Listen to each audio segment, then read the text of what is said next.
Voilà. Vous êtes déjà en train de nous rejoindre, c'est ça? Ah bah, c'est avec grand plaisir qu'on vous accueille. Voilà, chers amis, n'hésitez pas à nous rejoindre. Ici même, il va y avoir un temps fort.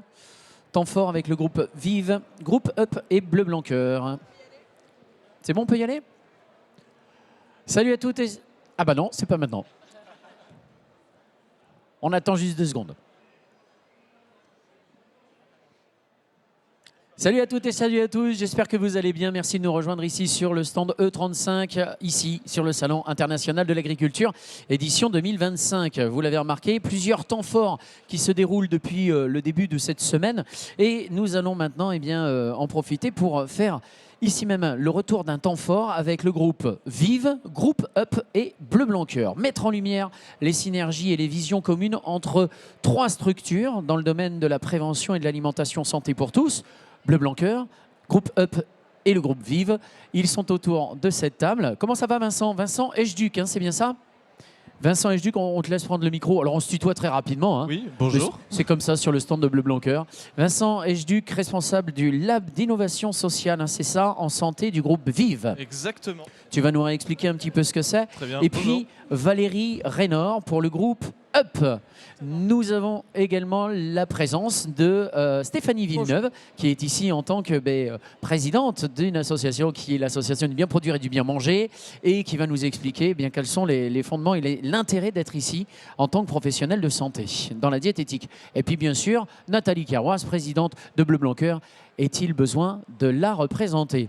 On va commencer par à nouveau rappeler la démarche de Bleu Blanc Cœur. Nathalie, je vais te laisser prendre la parole visant à améliorer la qualité nutritionnelle, environnementale des produits animaux, etc. Bleu Blanc Cœur, je te laisse prendre le micro. Oui, très rapidement, mais merci, très honoré d'être là parce que cette rencontre UpCop, Vive et Bleu Blanc Cœur, elle date pas d'il y a très longtemps, mais elle est tombée sous le sens et on est très, très fiers de la partager aujourd'hui. Alors pour rappeler, avec Stéphanie, je pense qu'elle complétera, mais Bleu Blanc Cœur, c'est une démarche d'agriculture à vocation santé, santé de la terre, des animaux et des hommes. L'idée, c'est de mieux produire dans le respect des équilibres agroécologiques, de la santé des animaux pour apporter au plus grand nombre une alimentation plus dense nutritionnellement, moins impactante pour l'environnement et accessible au plus grand nombre. C'est un des objectifs de Bleu Blanc Cœur depuis les 25 ans et notre création, de nos fondateurs notamment, de se dire si on veut bien manger aujourd'hui, préserver la planète, rester le plus longtemps en bonne santé, il faut travailler la densité nutritionnelle et l'amont agricole. Donc c'est d'où l'intérêt de s'associer avec UpCop et le groupe Vive, parce que je pense que même si on est des démarches très différentes, on est très complémentaires dans ces objectifs de prévention santé. Peut-être que Stéphanie, tu veux compléter, mais... Oui. Mais oui, forcément, la santé, on le disait, on n'arrête pas de le dire, ça passe par l'alimentation. Et plus on a accès à une alimentation de qualité, et plus on est aussi en prévention. Et c'est au lieu d'être dans le curatif, on va aller dans la prévention. Et c'est ce qui est important. Et c'est pour ça que les professionnels de santé sont aussi une grosse représentation dans Bleu Blanc Cœur, parce que en ne mangeant pas bien, on ne peut pas être en bonne santé. Tant pour les jeunes générations que pour les seniors, hein, c'est bien ça. Et j'ai même envie de dire que les plus sensibles, c'est ces deux catégories en fait. C'est les plus jeunes, on parlait tout à l'heure des 1000 premiers jours, et c'est les plus vieux aussi parce qu'ils sont très sensibles et il faut qu'on fasse attention. Ils ont encore des belles années à vivre. Eh oui, surtout.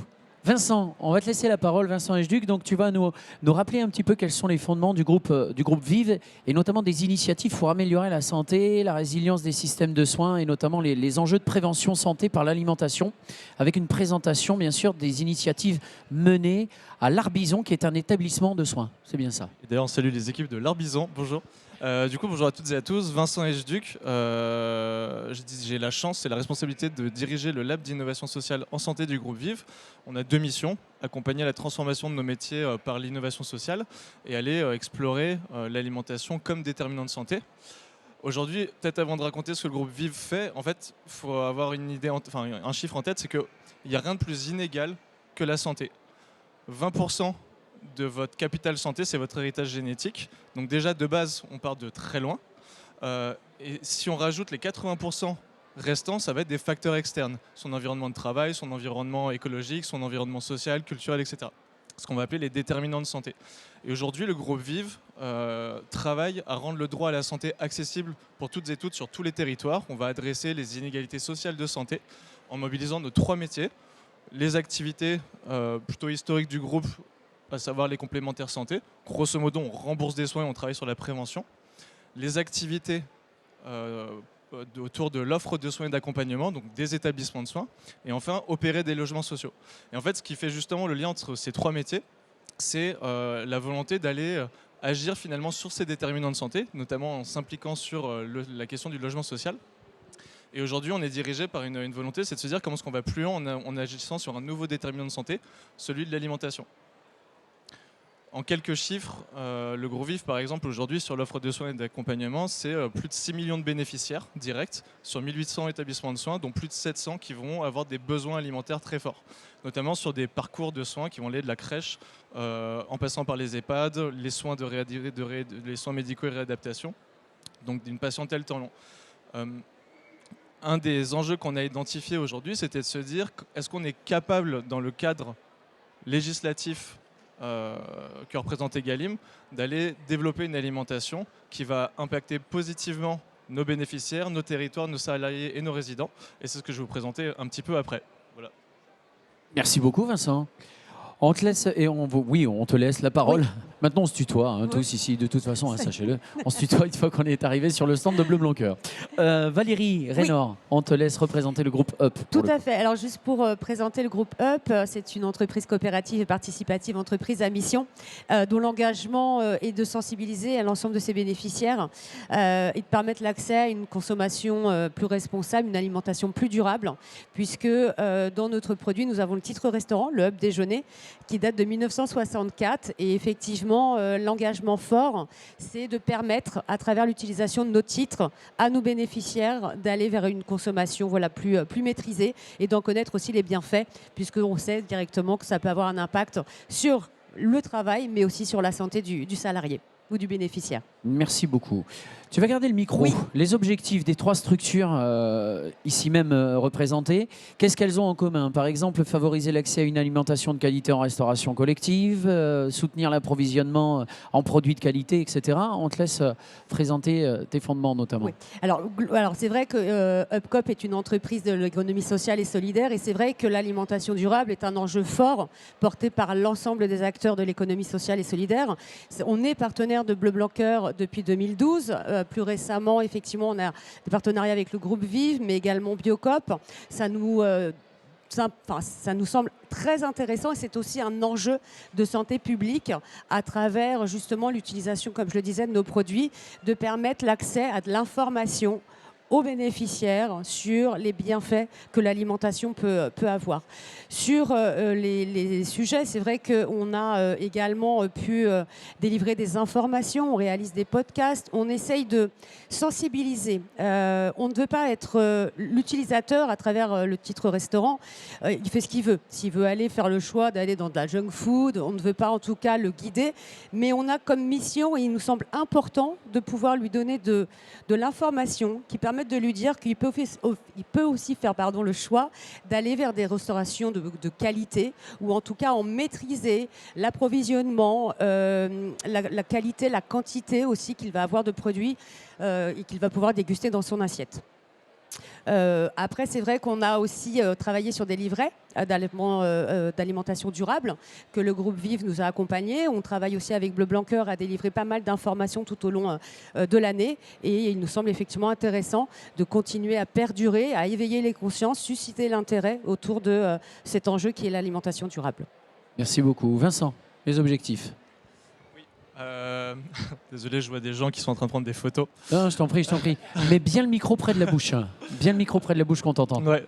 Je parlais tout à l'heure du fait qu'il n'y avait rien de plus inégal que la santé. Et en fait, la question que je voulais poser derrière, c'était en fait pourquoi est-ce qu'un groupe de santé se positionnerait sur l'alimentation? En quelques chiffres, en France, 17% d'adultes en situation d'obésité, 8 millions de Français en situation d'insécurité alimentaire, et sédentarité couplée à malnutrition, c'est 20 milliards de dépenses de santé publique par an. Si on dézoome, ça c'est juste sur la partie offre de soins, si on dézoome sur la partie production, en limitant les intrants les plus toxiques, on pourrait économiser entre 10 et 30 milliards de dépenses de santé publique par an. Donc là, on identifie très concrètement en quoi une approche pour améliorer la santé par l'alimentation, on doit agir sur un jeu de production, de transformation et d'accessibilité. Et donc aujourd'hui, c'est la raison d'être justement est-ce qu'on accompagne sur les questions d'alimentation, c'est produire, enfin en tout cas accompagner la santé par les enjeux de transfo alimentaire. Un exemple très concret, du coup sur la partie offre de soins, on a un établissement qui du coup a repensé tout son modèle de soins autour de l'alimentation. C'est un établissement SMR, soins médicaux et réadaptation, qui est dans le sud de la France, à Bagnères de Bigorre. Je salue vraiment les équipes parce qu'elles ont fait un travail formidable entre 2022 et 2024. Et tout a commencé justement sur cette question de comment est-ce qu'on fait pour repenser notre modèle à destination justement des bénéficiaires. Il faut savoir qu'en fait, c'est des personnes qui vont être là dans le temps long. On va avoir des soins oncologiques, on va avoir du palliatif, de la rééducation, des maladies longues. Et donc la question de l'alimentation est centrale. Aujourd'hui, l'établissement a travaillé à embaucher un vrai chef, à créer une cuisine centrale au sein de l'établissement, à développer tout un menu justement en bonne intelligence entre les besoins des patients, les diététiciens, les soignants, les aides-soignants et les producteurs. Et aujourd'hui, en fait, on a un établissement où 90% des patients sont très satisfaits de l'alimentation. On a identifié un impact extrêmement bénéfique sur l'ensemble de la chaîne de valeur, des producteurs jusqu'aux patients, en passant par en fait, la rétention de talents. L'Art Bison, en 2024, c'est pas de turnover entre 2022 et 2024 sur les équipes de restauration. Donc quand on parle de secteurs en tension comme le sanitaire et social et celui de la restauration collective, alors la restauration collective dans le sanitaire et social, on est quand même sur des sujets de niche. Mais en tout cas, voilà, il y a un sentiment de fierté et d'appartenance auprès de l'établissement. On a des producteurs qui nous disent en fait, on est hyper fiers de travailler avec cet établissement parce qu'on a même des patients qui veulent aller voir les producteurs en fait, et les produits tellement ils sont bons. Donc en fait, on voit qu'il y a finalement que des avantages. Et en fait, derrière la question, c'est de se dire est-ce que ça tient économiquement? Et en fait, en travaillant un peu le modèle, on s'est rendu compte qu'on est passé d'un budget de 247 000 euros d'alimentation en 2019, avant transition, à un budget de 147 000 euros après transition en 2023, post-hyperinflation alimentaire, et en tenant compte de l'inflation énergétique en plus, et avec des amortissements qui ont été amortis là en juin 2024. Donc en fait, la question qui est posée, c'est est-ce qu'on est capable de produire et de penser un modèle de soins via l'alimentation et qui impacte positivement les territoires, les bénéficiaires et le modèle en fait, d'innovation organisationnelle du sanitaire et social? La réponse est oui. Et donc aujourd'hui, on travaille justement à déployer cette initiative sur l'ensemble du parc des établissements non lucratifs qu'on opère. Et pour ça, on fait face à deux enjeux. Le premier, c'est comment on structure les activités de filière autour des enjeux de soins et de santé qu'on identifie. Et deux, comment on gère de l'approvisionnement avec des produits de qualité et qui impactent positivement du coup, nos bénéficiaires, nos résidents adhérents et les territoires sur lesquels on opère. Merci beaucoup. Bravo aux équipes de l'Art Bison, vraiment je le redis parce qu'ils ont fait un travail formidable. Moi je suis là pour raconter l'histoire, mais en vrai c'est eux qui ont essuyé beaucoup de plates, notamment Sébastien Vidal et Valérie Gramont que je salue. Merci beaucoup, et on remercie également toute la jeunesse de vos équipes. Pour le coup, vous êtes vraiment investis totalement dans tout cela et c'est important de le préciser. Merci beaucoup. Nathalie, est-ce que tu veux rajouter quelque chose? En fait, c'est une rencontre naturelle. Je dirais que chez Bleu Blanc Cœur, depuis le début de ce salon de l'agriculture, on entend un mot systématiquement, c'est le collectif, la force du collectif. Et donc, on n'arrive rien tout seul, on arrive toujours ensemble à porter ces enjeux de prévention santé. C'est vrai qu'on se dit que One Health, on doit pouvoir le porter en collectif par des producteurs engagés, des transformateurs, des distributeurs, des acteurs de santé engagés. Et on doit le faire à bras-le-corps. Et donc cette rencontre qui s'est faite, je pense qu'il n'y a pas de hasard.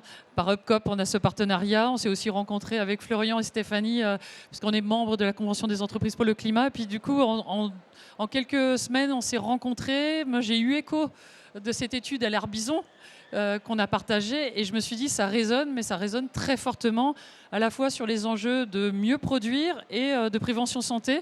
Parce que chez Bleu Blanc Cœur, on a 2 études cliniques. Tu as parlé des 1000 premiers jours de vie, on parle des seniors, et on vient de terminer une étude sur l'allaitement où justement on vient de démontrer que la façon de nourrir les animaux, d'alimenter les mamans avec des produits Bleu Blanc Cœur permettait d'améliorer de façon très significative des marqueurs de santé, notamment la composition du lait maternel en oméga 3, mais pas que.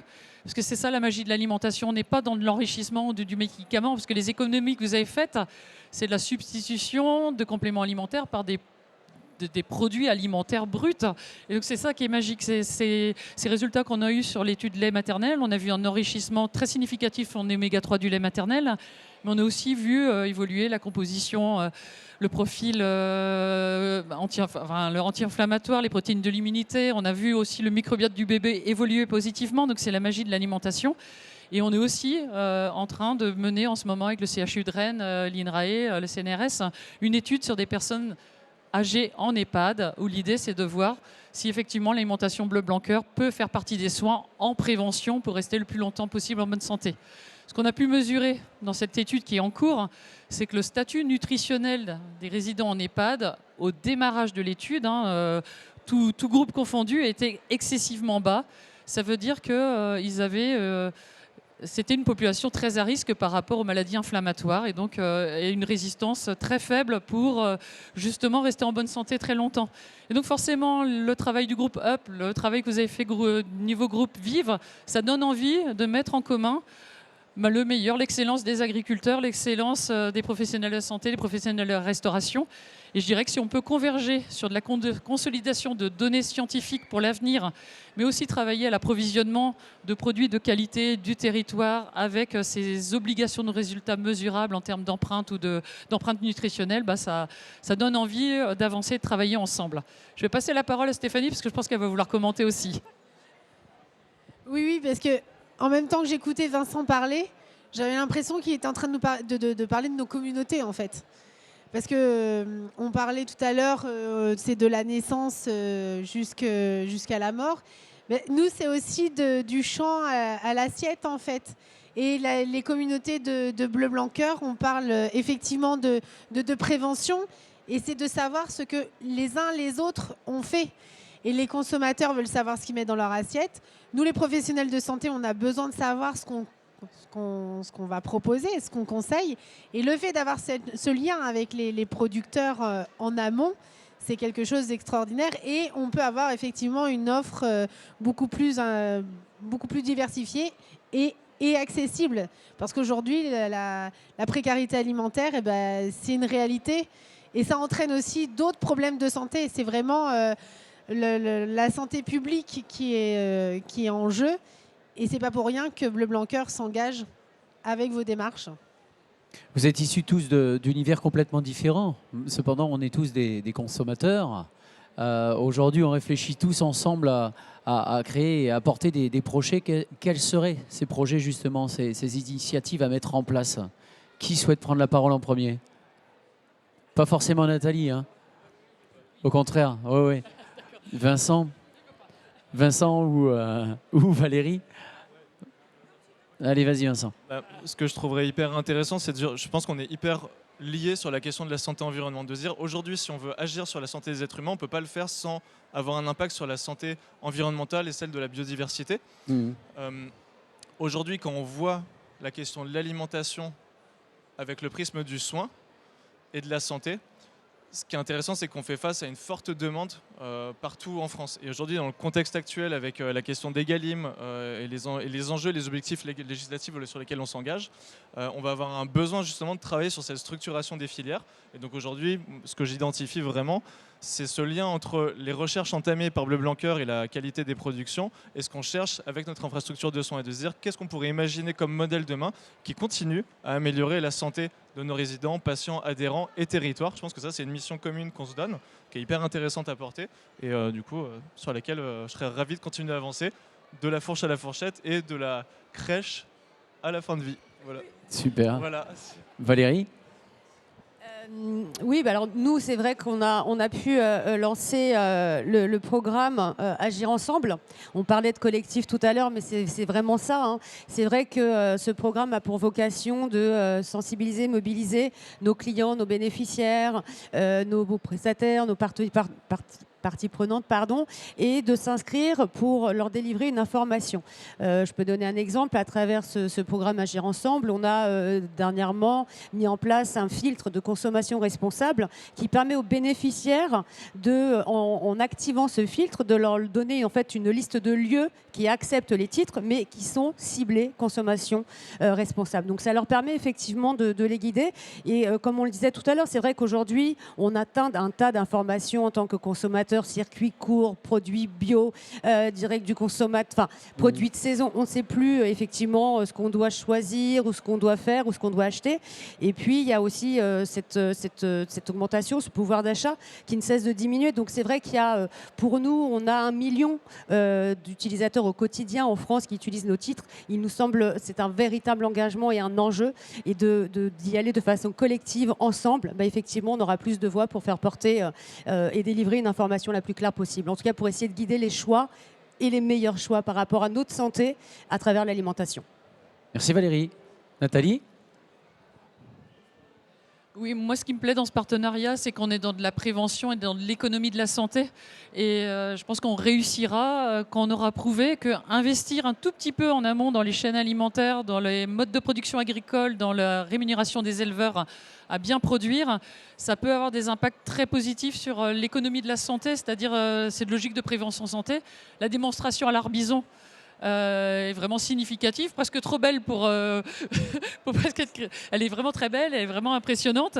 Et je me dis que si on arrive ensemble, avec les différentes parties prenantes, à démontrer qu'à chaque fois qu'on investit un tout petit peu dans l'alimentation, on fait des économies d'échelle, parce que, vous l'avez dit tout à l'heure, cuisiner des bons produits, c'est à la fois socialement intéressant parce que les équipes prennent du plaisir à le faire. Puis c'est aussi des bons produits, c'est des produits qui perdent moins d'eau à la cuisson. Il y a moins de retours poubelles. Enfin, ça fait 25 ans que Bleu Blanquer travaille en restauration collective et on sait qu'un des atouts de Bleu Blanquer, c'est que finalement la qualité des produits Blanquer fait qu'on fait des économies à la restauration. Donc finalement, une partie de l'investissement est compensée par le chef cuisinier. Et puis si derrière on arrive à mesurer des marqueurs de santé et puis à mettre des euros sur des impacts santé, en prévention santé, mais je pense aussi à l'environnement. Parce que finalement, les deux vont de pair. Si on arrive à démontrer qu'on aura moins de frais de curatif santé, parce qu'aujourd'hui, pour 1 euro investi dans l'alimentation, j'arrête pas de le dire, mais c'est 1 euro de coût caché, et c'est la FAO qui vient de le dire pour la France.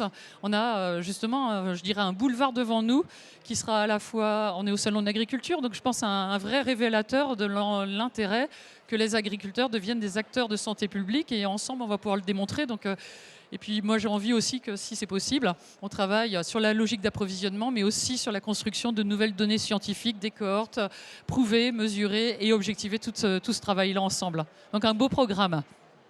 Très beau programme. Stéphanie? Bien, en fait, on parlait de la prévention tout à l'heure. Et la prévention, ça passe dans la communication. Et un des objectifs de la communauté, c'est justement de mieux communiquer et d'avoir les bons mots, aussi bien auprès des enfants qu'auprès des personnes âgées. Et donc, pourquoi pas développer en partenariat avec eux des outils qui puissent nous aider à mieux communiquer et faire la prévention, justement. Tout à fait, mieux communiquer. C'est ce que l'on retrouve ici même sur un salon comme celui-ci. Réussir à vulgariser notamment les termes des scientifiques, de toutes les analyses, etc. Ce n'est pas forcément compris par tout le monde. Il y a des gens qui n'y attacheraient pas forcément plus d'importance que cela. Par contre, le fait d'avoir des repères comme Bleu Blanquer, comme des traçabilités directes, ça aide effectivement. Alors justement, aujourd'hui, on est ici pour signer, je dirais, un accord de partenariat. C'est un accord de partenariat. Tous les bénéfices attendus à cette collaboration, on les a cernés. Est-ce que vous souhaitez rajouter quelque chose avant qu'on passe à la signature? Non, Nathalie, pas besoin? Tout est dit, hein, donc on s'en va, chers amis, signer ici même l'accord de partenariat entre le groupe Vive, groupe Up et Bleu Blanquer. Alors, qui commence? Les dames, on est d'accord? Valérie Raynor pour groupe Up. On enchaîne avec... on fait signer les deux? Tu fais signer à la fois la communauté, d'accord. Communauté du bien produire et du bien manger, en association avec la SIC Bleu Blanquer. Nathalie Kerrois et Stéphanie Villeneuve.